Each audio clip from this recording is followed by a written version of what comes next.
Have you ever passed by a lonely house, the kind that feels like it's watching you back? Tonight, I'll tell you about the house at the end of the road, a house that everyone in town avoided, a house that still keeps its secrets in the dark. Stay until the end, because what happened inside may haunt you tonight. This story comes from a small rural town. At the edge of that town, hidden behind twisted trees and broken fences, stood an old two-story house. Its windows were cracked, the paint peeling, the roof sinking in places. But what terrified the locals wasn't how it looked. It was the feeling. People swore the air grew colder the closer you walked to it. Children dared each other to touch the door. Few ever did, and those who entered never stayed long. One night, a teenager named Daniel decided to explore it. He was stubborn, and he wanted to prove the stories were nothing but superstition. So, flashlight in hand, he stepped inside. The first thing he noticed was the silence. Not the peaceful kind, an unnatural silence, as if the house swallowed every sound.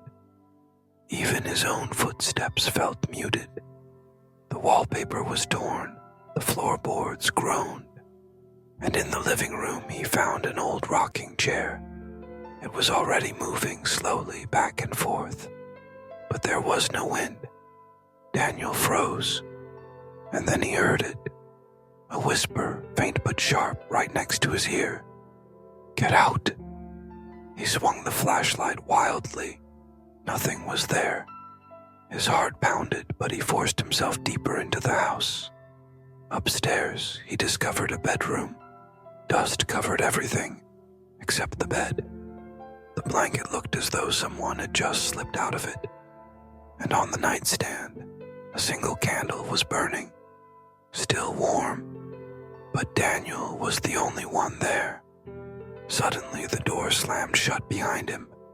He ran, pulling at the handle, kicking, panicking. The whisper grew louder. It wasn't just one voice anymore. It was many dozens of whispers, overlapping, repeating, "You shouldn't be here. You shouldn't be here." When the door finally gave way, Daniel didn't look back. He sprinted down the stairs, through the front door, and onto the road, gasping for air. The next morning, people found him sitting at the edge of town, pale, shaking, unable to explain what happened. He never spoke about that night again. But when someone asked him why he wouldn't walk past that house anymore, he only said, "Because it knows my name." And the house, it still stands there, rotting, forgotten, waiting for the next curious soul who dares to step inside. Do you believe this was just a story, or could something truly dark be hiding in that house? Let me know in the comments. And if you're brave enough, stay tuned, because next time I'll tell you about an abandoned hospital where time itself refuses to move.